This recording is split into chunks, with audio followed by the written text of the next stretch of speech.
Spend the day with me as a childcare center owner. Happy Monday, and right away in the morning, I went ahead and I started getting everything started up.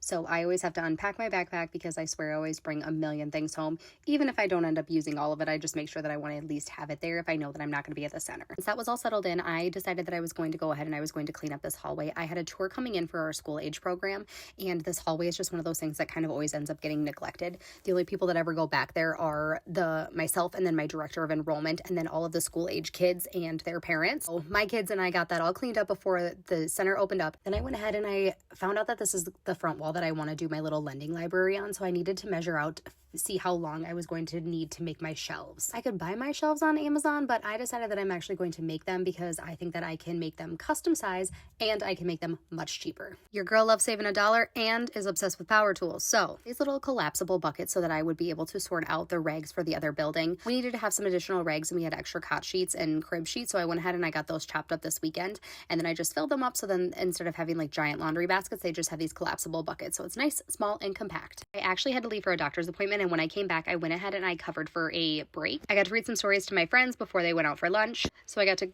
check a couple of stories off of my list of my goal for 100 stories between October and November. Helped out on nap time, and then it was time for our management meeting, but we actually got groceries delivered at that same exact time, so I went ahead and I started bringing some stuff over to nursery care. Then we sat down, and this was probably the first time that we actually got to have a management meeting in quite a few weeks, so it was nice to be able to catch up and go over kind of all of the little random things that we haven't been able to kind of really go into detail on. Worked on getting payroll done. That task took a lot longer than I expected. And then finally, after about 11 hours, I was ready to head home for the night. Packed up all of my things so I would be able to do a couple of little random things at home, and we'll see you tomorrow.